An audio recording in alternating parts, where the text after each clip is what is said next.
The retreat order came through at 3:40 local station time, and I know the exact minute because I had just finished closing a thoracic wound on a Veth cadet, whose secondary heart was sitting roughly 3 centimeters south of where their species anatomy charts said it ought to be. The Veth Charon's secondary heart is not a redundant organ, which is the first thing every human medic learns when they start working with this species, usually because they have assumed it is a redundant organ and are corrected before they do something inadvisable with that assumption. It is an integrated pressure regulation system for the lower vascular network, and it handles a specific load that the primary heart does not. In an adult Veth Charon individual, the two hearts are functionally distinct, operationally complementary, and both essential. You can run on one for a limited period, hours to days depending on the individual and the load, but the clock starts the moment the secondary goes down, and if you do not repair it cleanly, you are looking at a cascade problem in the lower circulatory system within a time window that is, in my experience, less forgiving than the textbooks suggest. The surgery had taken 2 hours and 14 minutes. A fragment from a malfunctioning grenade simulator had tracked inward along the 5th intercostal space, skipped off the rib, and nicked the pericardial sac before coming to rest against the anterior wall of the secondary cardiac chamber. The fragment was 1.5 centimeters of training-grade composite material with a ragged edge. Not a combat weapon, technically, but the body does not much care about the technical classification when something has gone through it. I got the fragment out, repaired the pericardial sac, and spent 45 minutes on the cardiac tissue itself, which had been scored rather than punctured, a better situation than it could have been, but not one that forgave inattention. The secondary heart needs to be under minimal load while the tissue knits. That means rest. That means monitoring. That means not moving the patient across rocky ground in the dark. I had learned in the 6 months since the 14th Human Medical Exchange cohort had been attached to the Veth Charon Unified Military Academy on Outpost Sarin 9, that Veth anatomical charts were aspirational documents. The Academy's field surgeons used them the way an old sailor uses a bad map, as a general suggestion about what might be where, combined with the understanding that you would find out for yourself when you cut. The cadet's name was Sarenvel Auric, and they were 19 years old in Veth reckoning, which put them at approximately 14 years old in developmental terms, and they had been trying very hard not to make any noise while I worked on them. That is a Veth thing. Veth cadets are taught that displaying pain is a failure of discipline. The result, in my 3 years of working with them before this posting and my 6 months here, is that they tend not to tell you how bad things are until they have fallen over. Then they are very quiet about that too. I had put Auric under a half block, enough to dull the edge without knocking them out, because I needed their blood pressure to do what it naturally did without my help. And I was finishing the last sutures when the comms panel in the corner of the field station lit up orange. Orange meant broadcast. It was the first time I had seen it go orange in 6 months. My second, Corpsman Telna Bryce, was checking the supply cart across the tent. She looked at the panel and then looked at me. Neither of us said anything. I tied off the suture, checked Auric's color, checked the monitors above the cot, and then walked to the panel. The message was from Academy Command, Outpost Sarin 9, and it had been sent simultaneously to all personnel attached to the outer training fields, which was where we were. The outer training fields were 3 kilometers from the main Academy complex, out past the blast ranges and the vehicle track, close to the perimeter wall where the rock shelf dropped away toward the valley floor.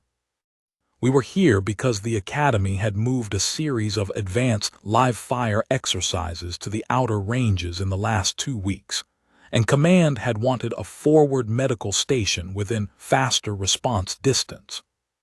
The message said, all personnel, outer fields and perimeter stations. Immediate withdrawal to primary complex. Threat assessment, elevated. Perimeter breach confirmed, Eastern Valley approach. Estimated contact 17 minutes. Authorization, Commander Sethel Voss, Academy Command. Below that, in smaller text, this directive applies to all military and support personnel regardless of current station status. All current activities are to be suspended. I read it twice. Then I read the part at the bottom again. Support personnel. That was us. The 14th Human Medical Exchange Cohort was classified under the Academy's administrative structure as support personnel. We were not military. We were not combat rated under the Veth-Charon system. We were exchange staff, here to cross-train and to provide supplementary medical coverage during the advanced exercises, because the Academy's own medical corps was short-staffed by 4 surgeons following a training accident in the spring. We held the rank equivalents of technical specialists, which in the Veth-Charon hierarchy sat below cadets in terms of command priority, and above the maintenance workers who serviced the equipment bays. We were, in the formal language of the order, to suspend all current activities and withdraw. I walked back to the cot and looked at Auric. Their secondary heart had been torn up by a fragment from a malfunction in the grenade simulator they had been running for the last 2 days. The fragment was out. The heart muscle was closed. The pericardial sac was intact. Auric was stable, but they were not, by any reasonable definition of the word, in a condition to move under their own power, and they were not going to be for at least another 3 hours. Order says withdraw, Bryce said. She had read it over my shoulder. I saw it. 17 minutes to contact. I saw that too. She looked at Auric, then she looked at me. Are we moving them? Moving a patient with a fresh thoracic closure in the first 3 hours post-procedure, in the dark, over rocky ground, with a contact situation developing on the eastern approach, was not something I was inclined to do. Get the radio, I said. Raise the Academy Med Bay. I want Charon Veltoth on the line if he's available. If not, whoever's senior. And if they confirm the order, then I'll have a conversation with them about what suspended activities means when the patient is ventilating on his own and the ground is uneven. She got the radio. I went back to checking Auric's monitors. What I want to be clear about is this. I was not being heroic. That is a word that gets attached to things after the fact, when people are writing the summary and they need a word that fits the space. What I was doing was the thing that I had been trained to do, which was to assess the situation in front of me and make a decision based on what was actually happening rather than on the category the administrative system had placed me in. The administrative system had placed me in the support personnel category, which was a Veth-Charon system built for a Veth-Charon military organization. Under that system, support personnel without combat ratings should not be in active threat zones, which is reasonable. But the system had been built by people whose field medicine doctrine was what I would describe diplomatically as conservative. Veth-Charon military medicine in the field was organized around the principle of personnel preservation. You extracted your medical staff from threat zones so they could treat patients later, in conditions that were safer. The patients in the threat zone were, in the doctrine's language, acceptable losses until conditions permitted safe extraction. I did not disagree with that principle in a resource allocation sense. I understood the logic. What I also understood was that Auric was going to aspirate blood into their second pulmonary cavity in about 4 hours if nobody drained it, and that the next nearest Veth-Charon surgeon who knew where to drain it was 3 kilometers away in the main complex, and that the safe extraction window was not going to open in 4 hours because contact situations on the Eastern Valley approach historically ran longer than that. Toth came on the radio. He was the senior Veth-Charon medic on site, and he was good.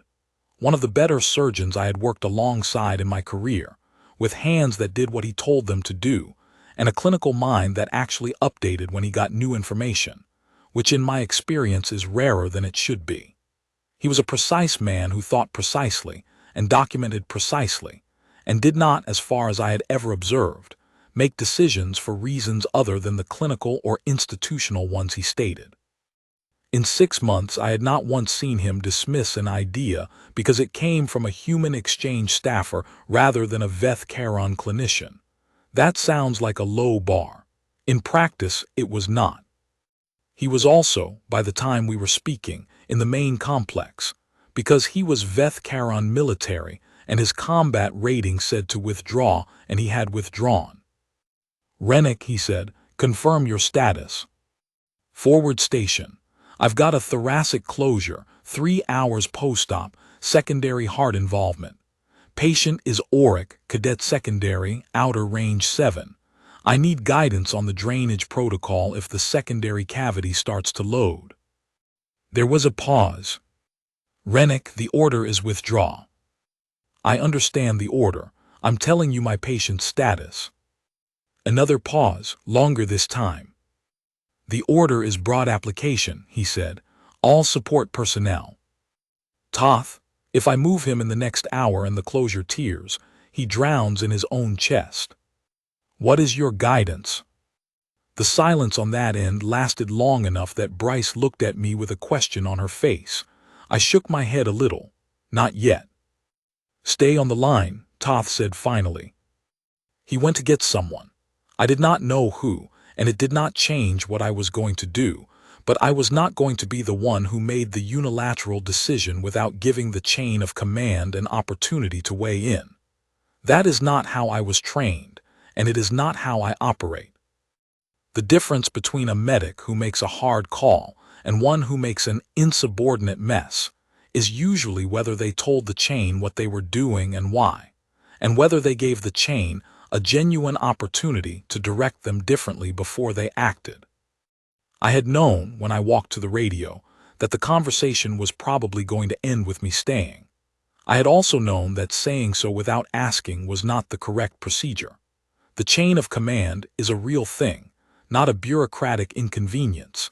It exists because unilateral decisions in complex environments compound badly, and because the individual making the decision on the ground does not always have all of the relevant information. Toth might have known something about the Eastern approach that changed the risk calculation. The commander might have had extraction options I was not aware of. It was worth 30 seconds to find out. While I waited, I did a secondary assessment on auric. The monitors were good. Color was reasonable given the blood loss. Respiratory pattern was even. I was not concerned about the next 30 minutes. I was concerned about the 70 minutes after that. Bryce had moved to the tent flap and was looking east. The valley below the rock shelf was dark. The perimeter wall's lighting had shifted to amber. That was automated threat response, and it had happened in the last 3 minutes, which meant the breach assessment was solid. Something was in the valley. "What are we looking at?" I asked her. "Nothing yet. Movement on the western ridge, that's ours. I can see the lights. They're pulling the last field teams back." She paused. "There's a lot of smoke coming up from the valley floor." Smoke was not good. Smoke in the eastern valley at this time of night in the middle of a training cycle meant someone had brought a real weapon system rather than a simulator round, which meant this was not a training incident, which meant it was exactly what the orange message had said it was. "How's the tent?" I asked. She looked at the canvas structure we were in. It was a Veth Charon field station, modular, collapsible, quick deploy. It had no hardening. It was not designed to be in a crossfire. What it had going for it was that it was pressed up against the rock shelf on 3 sides, and the rock shelf was about 6 meters of dense basalt equivalent that I estimated would stop most things a hand weapon could throw at it. "I'm going to put the cot against the north wall," I said. "Toth's still on." "Tell him we're repositioning the patient against the north wall, lateral to the rock face. Tell him that's where we'll be." She told him. There was more quiet. Then Toth came back. "Rennick, I have spoken with Commander Sethel Voss." "All right." "The commander confirms the withdrawal order applies to all support personnel." "I heard you." The commander also notes that the forward station at Outer Range 7 is your immediate operational environment, and that your clinical judgment regarding patient mobility is, he paused, and I could hear him reading from something, within the scope of your technical specialty. That was the most careful piece of language I had heard in 6 months, and I had attended a lot of academy administrative briefings. Tell the commander I understand, I said, and tell him we'll want a Veth-Charon extraction team at the forward station as soon as conditions permit. Patient is Auric, Cadet Secondary, Outer Range 7. Secondary heart, thoracic closure, post-op 3 hours. Confirmed. Rennick. The pause. Be careful. We'll be all right. You have the drainage protocol ready in case I need to walk it through.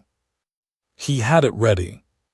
We moved Auric's cot to the north wall, which took 6 minutes and required Bryce to hold the IV lines while I managed the monitors, and Auric remained, through the whole operation, impressively quiet. I told them what we were doing and why. They nodded once, with the specific economy of motion of someone who is conserving energy, because they understand at some level that they do not have a great deal of it. I sat down on the camp stool next to the cot and listened.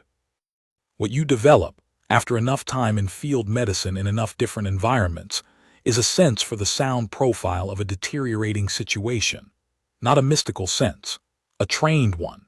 You learn what silence sounds like when it is tactical, when the thing making noise has stopped because it is repositioning rather than because it has gone away. You learn the difference between the sound of automated systems activating and the sound of someone working a firing mechanism. You learn to tell from a pattern of detonations, whether you are hearing suppression fire or a direct engagement. The Eastern Valley was running a direct engagement. I could hear it now, coming through the rock shelf in a way that was more vibration than sound, low, heavy, intermittent. Whatever the breach was, it was getting worked by something on the Academy's perimeter defense line. Bryce was watching the monitors. Auric's BP dropped 2 points. Stress response, watch for trend. Watching. We had been the only 2 human medical personnel at the forward station. There had been a 4-person Veth-Charon nursing team who had withdrawn with the field teams when the order came. I did not blame them for that. The order had told them to go, and they had gone. That is what the order said. I thought about explaining to you the calculations I was running, the risk-benefit, the patient mobility assessment against the closure risk, the structural protection of the north wall against the likely threat profile, the timeline on the drainage issue. I could lay all of it out in sequence, and it would look like a careful professional analysis, which it was. But the truth is simpler than that, and it is the thing that people who have not done this kind of work sometimes do not understand when they look at it afterward. The truth is that Auric needed someone there. That was the whole of it.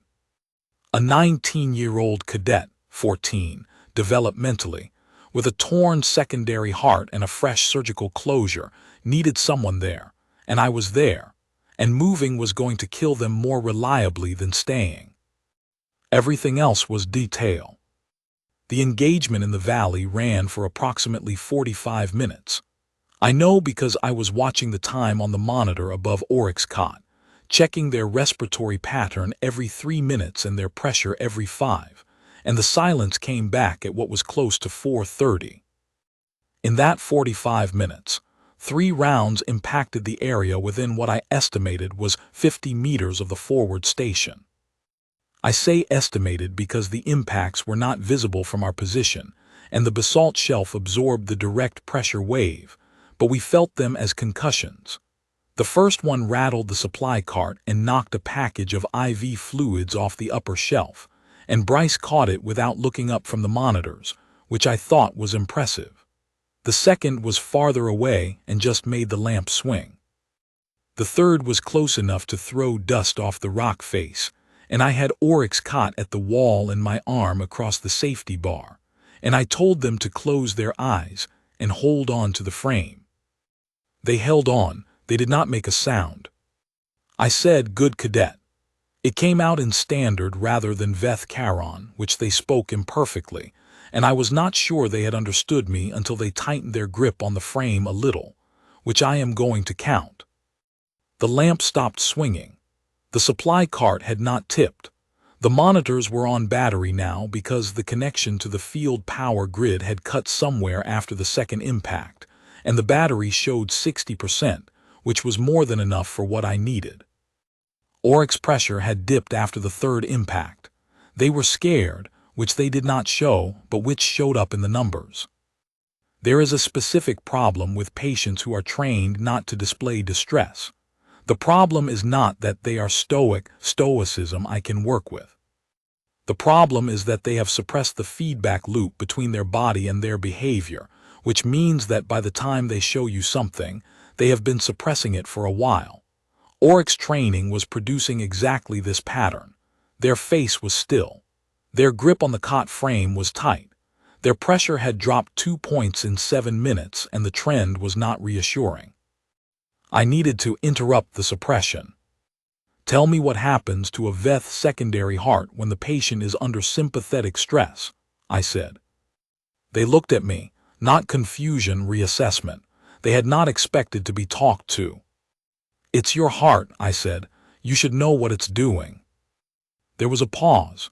Then Oryx said in careful Standard, "The secondary heart accelerates. Vascular shunting to the primary systems." "Right, and what does that mean for your repair?" Another pause. They were thinking. The thinking was good. It meant they were cognitively present, which told me more about their neurological status than any of the instruments above them. "Tension on the sutures," they said. "Increased pressure on the pericardial closure."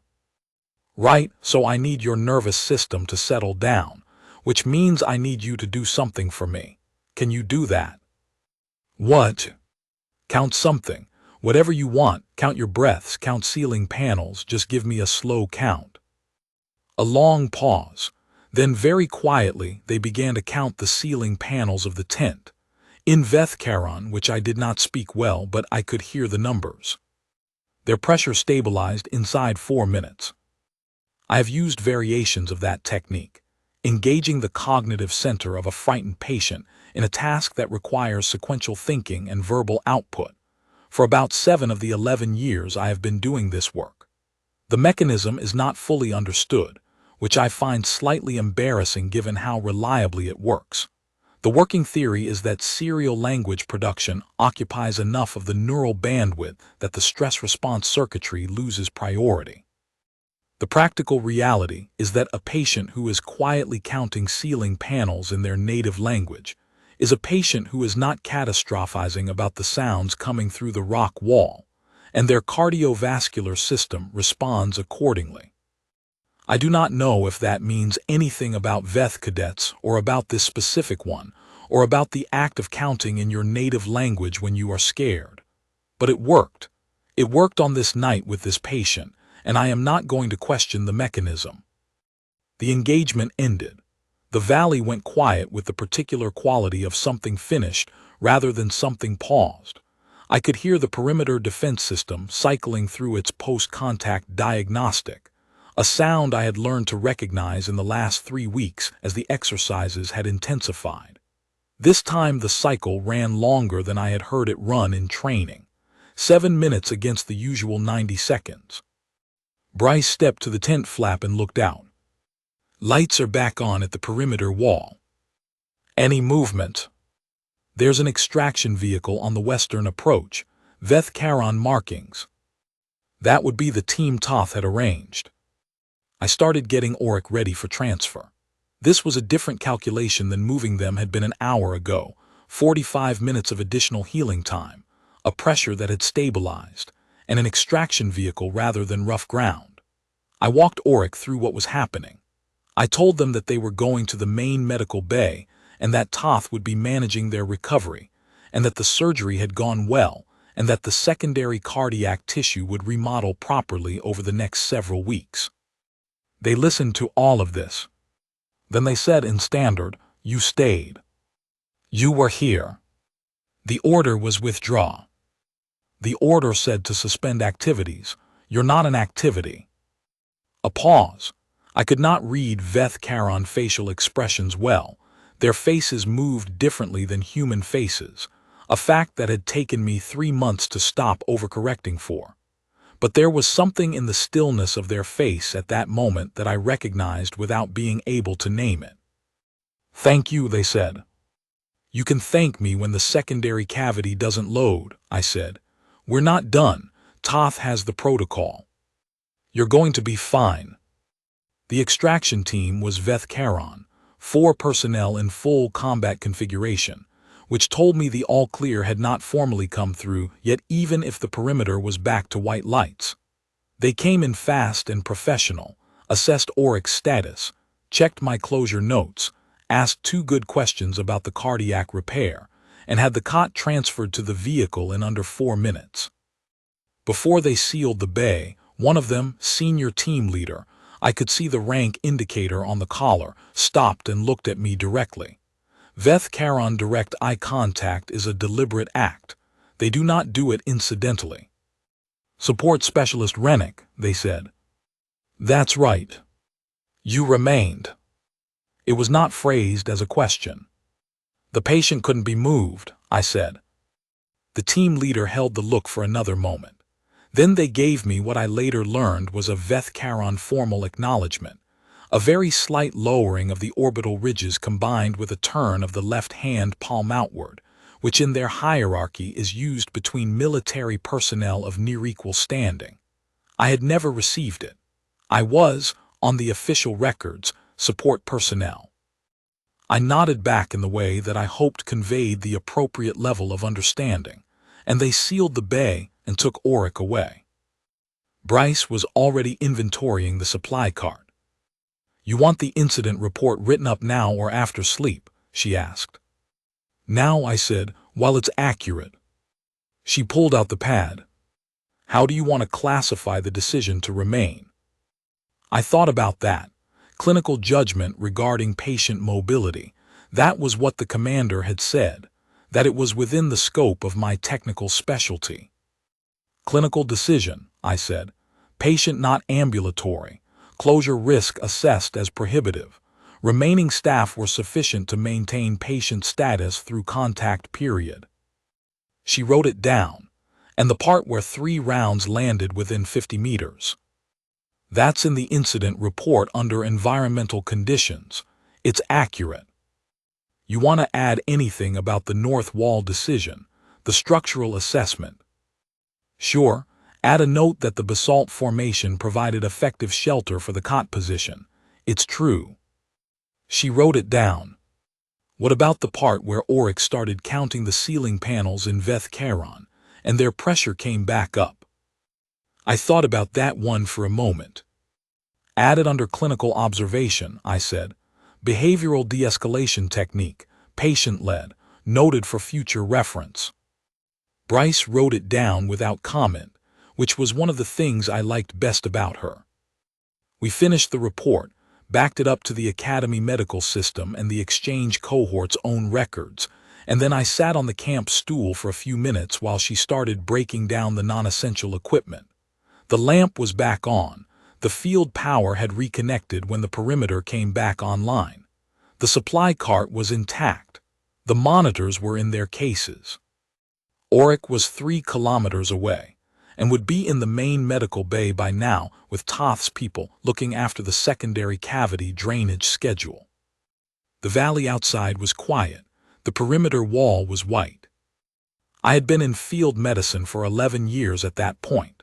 3 years in a coalition trauma unit on the edge of the Anara contested zone, where the work was constant, and the conditions were not always what you would choose.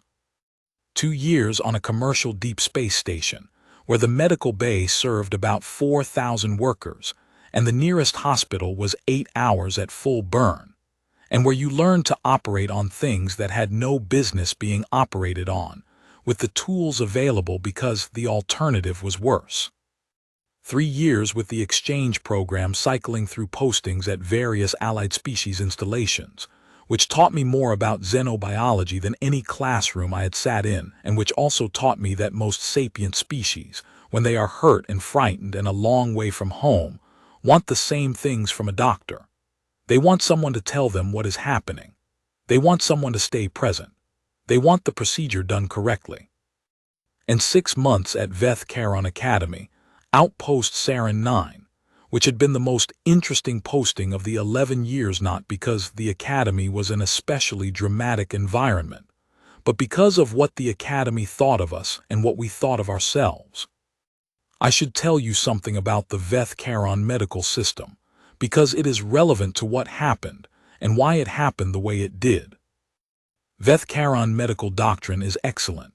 I want to be clear about that. The surgical techniques, the pharmacology, the trauma protocols, all of it is rigorous and well-developed, and the practitioners I worked alongside were skilled people who took their work seriously. Toth in particular had hands that I respected, and their approach to post-operative care was, in several respects, better than the standard human military protocol. Where Veth Caron doctrine diverged from human doctrine was in the area of what I would call the calculus of presence. In the Veth Caron system, a medical officer is a resource, a specifically trained and difficult-to-replace resource. The doctrine treats the medical officer as something to be preserved for optimal deployment in safe conditions, with the right equipment, with time to work properly. The field doctrine follows from this. When conditions deteriorate, you extract the medical resource and preserve it for later use. The patient in the field, in a threat zone, in conditions that cannot be stabilized. The patient is an acceptable temporary loss against the preservation of the medical resource. This is not an unreasonable position. I could make the case for it. In a long campaign, across many engagements, the accumulated productivity of a preserved medical officer will exceed the benefit of remaining in any one threat zone with any one patient. The math is real. What the math does not account for, what Veth Caron doctrine had, as far as I could tell, never fully integrated, was the compounding effect of what presence means to a patient in the first hours of a critical procedure. The monitoring, the early intervention when something moves the wrong way, the difference between catching a drainage problem at 2 hours and catching it at 6, when the window is different. Human field medicine had been learning that lesson for a very long time. It had been written into the tradition long before the doctrine was formalized, and it had stayed in the doctrine after. You do not abandon a fresh surgical case. You monitor. You stay. If the conditions are survivable and moving the patient is not, you stay. That was not a heroic position. It was a clinical one. The Academy classified us as support personnel because that was the administrative box that fit us. Exchange staff, non-combat rated, supplementary coverage. The box was not wrong exactly, we were all of those things. But the box had been built for a different kind of support personnel, and it had protocols attached to it that fit those people and not us. I had flagged this to the exchange program coordinator in my 2nd month. She had agreed it was a documentation issue and said she would raise it with Academy Command. That was 4 months ago. Administrative processes move at their own pace. In 11 years, you attend a lot of situations. Most of them are not the kind of situation that gets written about afterward.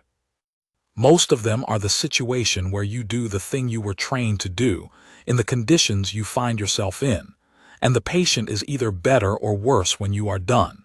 And you write the report, and you back it up, and you move on to the next one. The Academy, in the 6 months I had been there, had been an interesting posting for the reason that the Academy thought of the human medical exchange staff as support personnel who were there to fill a staffing gap, and the human medical exchange staff thought of themselves as surgeons who happened to be in a Veth Caron building. These are not incompatible positions, but they lead to different decision trees in certain situations.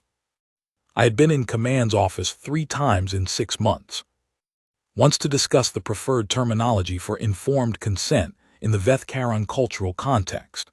Once to discuss the appropriate documentation process, for a complication that arose from a procedure performed by a Veth-Charon trainee surgeon under my supervision, and once to discuss whether the human exchange staff had the authority to modify the standard post-operative mobility protocols for Veth-Charon patients based on clinical indicators rather than the printed schedule.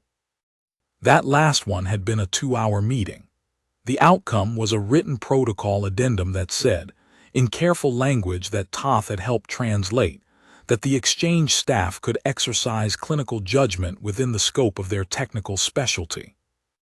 It was, I thought, a good phrase. Scope of technical specialty. My technical specialty, as I understood it, was keeping people alive. The scope of that was whatever the situation required. Sethelvas came to the forward station in person about 2 hours after the extraction, when the all-clear was formal and the light was starting to come up over the eastern ridge. He was the academy commander, not the medical commander, the whole academy commander, the equivalent of a base commanding officer in any military system I had worked alongside. He commanded approximately 4,000 cadets at varying stages of training, 200 instructors and support staff, the perimeter defense network, the training range complex, and, as of 6 months ago, a 12-person human medical exchange cohort classified as support personnel. He was a large individual by Veth-Charon standards, which put him at roughly 2 meters and 140 kilograms in human terms, with the characteristic Veth-Charon gray-silver skin and the 4-fingered hands, and the slightly too wide orbital structure that gave their faces that quality of looking at you from a greater peripheral range than their eyes were actually pointed. He had the bearing of someone who had been doing a hard job for a long time, which in my experience reads the same across most species that have a concept of command authority. He was accompanied by his aide and by one of the senior training officers, and he walked into the tent and looked at the north wall and the camp stool and the equipment cases stacked by the door, and then he looked at me. I had been awake for what was closing on 22 hours at that point, and I was drinking something Bryce had made from the field rations that was approximately coffee adjacent in the same way that the Veth-Charon anatomical charts were approximately correct. It was warm and it was liquid, and I was grateful for it. Specialist Rennick, the commander said. Sir, the patient is in recovery. Toth informs me the prognosis is good. That's consistent with what I expected. The cardiac tissue was clean, the closure held. During the engagement. He was quiet for a moment. The aide was taking notes on something. The training officer was looking at the impression in the basalt behind the north wall where I had pressed the cot frame, the specific marks left by the bracket corners against the stone, which were visible now that the light was better. Your report indicates that moving the patient presented a higher clinical risk than remaining, Sethelvas said. That's my assessment, yes.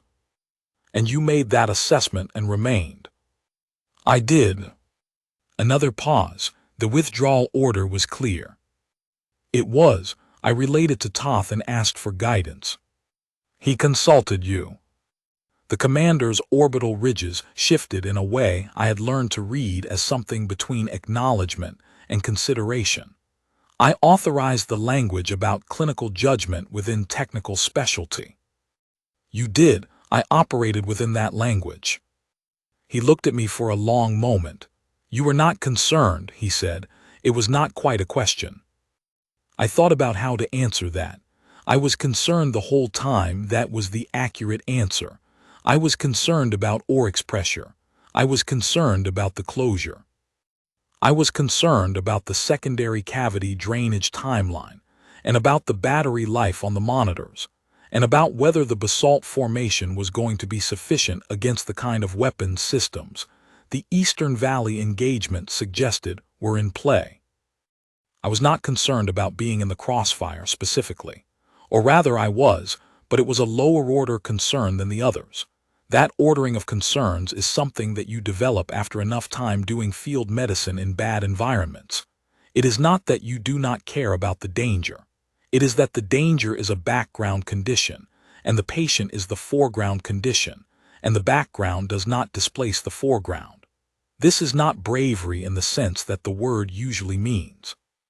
It is closer to a reordering of priorities that happens slowly, over years, and then is simply part of how you assess situations. The patient needed to be monitored, I said. The monitoring required someone present. Everything else was secondary. Sethelvas looked at me with that particular Veth Charon directness for a moment. Then he said, very carefully, "Your species does not have this in your formal doctrine." "Sir?" "Your medical doctrine. It does not instruct you to remain in a threat zone when ordered to withdraw." "No," I said, "it doesn't." "And yet you remained." "The doctrine says, don't move a patient if moving them will kill them. The doctrine says patient welfare is the primary clinical consideration. The doctrine doesn't say anything about withdrawal orders, because it assumes the surgeon is in a safe environment when the withdrawal order comes. And when the surgeon is not in a safe environment, then you use the doctrine you have, and you fill in the gaps." He was quiet for a moment. His aide had stopped writing. "How long have human physicians been doing field medicine?" Sethelvas asked. I thought about that. Not what to say, the question was a simple factual one. I was thinking about how to make it meaningful rather than just historically accurate. How to answer in a way that conveyed the weight of what he was actually asking, which was not a history question. He wanted to know where the behavior came from. He was trying to understand what system had produced a support personnel classification, who had stayed in a crossfire to watch monitors. "Thousands of years," I said. "We have been doing field medicine in active combat zones for as long as we have had combat and medicine at the same time, which is approximately as long as we have had both. And before your formal doctrine was written." "Before the formal doctrine was written, the doctors followed the patient. That was the tradition. Doctrine came later, and it was written to match the tradition, not to replace it." He was very still for a moment. I do not know what that stillness meant in Veth Charon terms. I know what it would mean on a human face, but as I have noted, human and Veth Charon faces are different instruments. On a human face, that particular stillness usually means something is being reassessed. I thought it probably meant something similar in Veth Charon. The training officer had stopped looking at the marks on the basalt wall and was looking at me instead. I did not know their name. I would look it up later. They were holding a very specific expression that I had learned to recognize in the last 6 months, which was the expression Veth Charon personnel wore when something they had assumed was categorically settled turned out not to be. "The Academy will review the withdrawal protocol for attached medical exchange personnel," Sethelvas said. "There are clinical scenarios the current protocol does not adequately address." "I'd be glad to contribute to that review," I said. "I expect you will be involved," he said. He gave the brief orbital-ridge acknowledgement that I had now received from 2 Veth Charon personnel in the same morning. Then he left, with his aide and his training officer. Bryce had been sitting on the second camp stool through the whole exchange. When the tent flap closed, she said, without inflection, "Review of the withdrawal protocol." "That's what he said. Because you stayed in a crossfire. Because a cadet needed surgical monitoring, and moving them wasn't viable. And you happened to also be in a crossfire while that was occurring." "Incidentally, yes." She looked at her pad. "I'm going to add a note to the incident report." "What note?" "That the human exchange staff identified a gap in the existing withdrawal protocol, and that the gap has been escalated to Academy Command for review."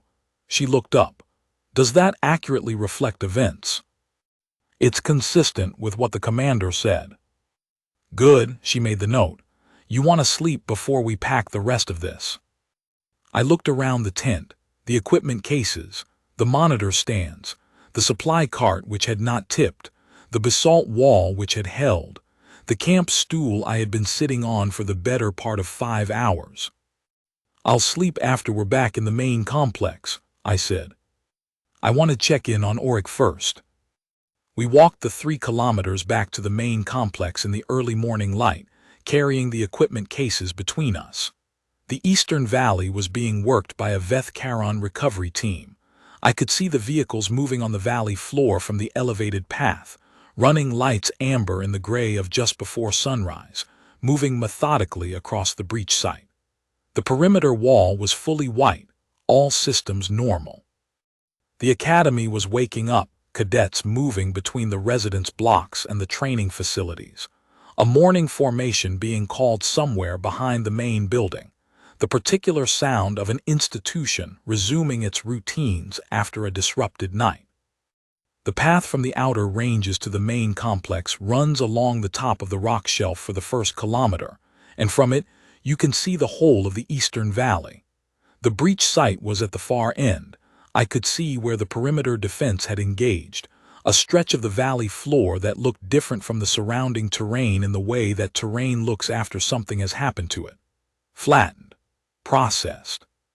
A Veth Charon recovery drone was working a grid pattern, which meant the assessment was systematic rather than urgent, which meant the contact was over and what remained was documentation. Bryce walked alongside me without talking for most of the path. She was good at that, knowing when a conversation was appropriate and when it was not. I had worked with her for 2 years, and she had learned in that time that the period immediately after a difficult case was not a period for processing aloud. I was not thinking about the engagement. I was thinking about the drainage protocol, about the secondary cavity and the timeline and whether Toth had the right parameters. I was thinking about Auric counting ceiling panels. I was thinking about the word the training officer had used when he looked at the marks on the basalt wall. I had not caught it, spoken quietly to himself, but it had the cadence of a technical term rather than a casual remark. I thought for a moment about what it would mean to have done this for thousands of years. To have accumulated, across every war and every training ground and every bad situation that human medicine had ever been present in, the specific weight of that tradition. Not the doctrine was recent, historically speaking, a few centuries of formalization against thousands of years of practice. The tradition was older.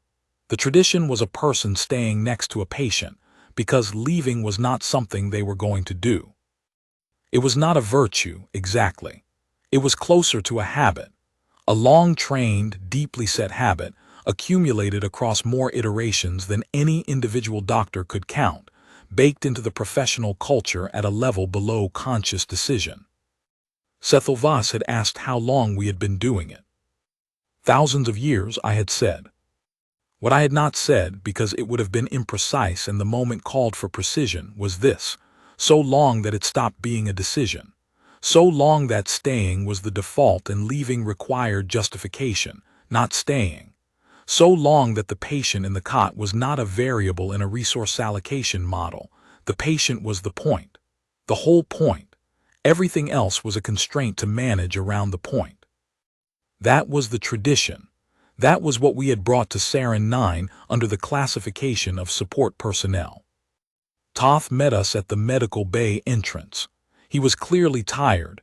The previous 6 hours had not been restful for anyone. He looked at me for a moment in that specific way that I had noticed Veth Charon medical personnel sometimes looked at human medical personnel, which I had eventually concluded was not suspicion, but a form of reassessment that they had not built a name for yet. "Auric is stable," he said. "The secondary cavity is clear, no loading. You were right about the timeline." "Good. The closure held well. I reviewed your work." A pause. It was careful work. That from Toth was the clinical equivalent of high praise. I knew him well enough by then to know what his praise sounded like, and what the absence of it sounded like, and he was not generous with it for reasons of courtesy. The anatomy was a little south of where the chart had it, I said. The charts, a sound from him that in a human throat I would call dry amusement. The charts are instructive. They're a good start. Yes, he looked at me again. You remained. You mentioned Auric needed someone there. No, I told you the drainage protocol. You decided Auric needed someone there. A moment passed. The patient was not ambulatory, I said. No, he held the look for a moment. The protocol will include, I think, a standing order for critical post-operative cases, a medic who is within scope of technical specialty and within direct clinical responsibility for the patient will not be classified as general support personnel for the purposes of a withdrawal order. That sounds right, I said. It will take several weeks to formalize. I'll be here. He nodded. Then he took us through to the recovery ward, where Auric was in a Veth-Charon standard cot, fully monitored, color better than it had been at 400, the secondary cardiac trace on the monitor running clean and even. They were awake. They looked at me when I came to the bedside. I checked the monitors. I checked the drainage indicators. I checked the suture record that Toth's team had updated after receiving the patient. Everything was consistent with what I had expected. How are you feeling? I asked. Tired, Auric said. That's appropriate. You should be tired. The secondary heart feels, they searched for the standard word, strange. That's normal. The tissue is healing. It will feel less strange in a few days. A pause. You came back, they said. I came to check your monitors. You came before that. They looked at me steadily, during the engagement. I was already there, I said. I didn't go anywhere. Another pause. In our doctrine, Auric said slowly, choosing the standard words carefully, the medical staff withdraws, to preserve the ability to treat others. I know your doctrine. And you, they stopped, searched. Your doctrine is different. I thought about how to answer. I thought about the thousands of years, about the tradition, about the doctrine being written later to match the tradition, not replace it. Our doctrine says the patient is the primary clinical consideration, I said. Everything else is secondary. Auric was quiet for a moment. You are support personnel, they said, not mockingly. Just as a fact they were examining. On the administrative record, yes. Not they searched again, not in practice. In practice, I said, I'm a doctor. They held that for a moment. Then they said, in Veth-Charon, the word I had heard Toth use once, in the middle of a difficult procedure when something had gone the right way. Not a thank you, not exactly, but something that translated roughly as the acknowledgement that a thing had been done correctly in conditions where it did not have to be. I had been learning Veth-Charon for 6 months. I knew the word. I nodded. Then I told Auric to rest, and I went to find Bryce, and we filed the completed incident report, and I backed up the records, and then I slept. When I woke up, there was a message in my system from Academy Command. It was a formal notification that the Human Medical Exchange Program at Veth-Charon Academy, Outpost Sarin 9, was being reclassified from support personnel to medical specialist personnel for the purposes of emergency and tactical operational protocols. Effective immediately. Below that, a handwritten addendum from Cecil Voss, in standard, which he had clearly translated with some care. It said, the Academy recognizes that the technical specialty of your people, as it is practiced in field conditions, is not accurately described by the category we assigned. We will correct the category. I read it twice. Then I put it in the record file with the incident report and the drainage protocol notes and Auric's surgical documentation, and I went to check on my patient. The secondary cardiac trace was clean, the cavity was clear, the closure was holding. Everything in order. That was enough for one morning.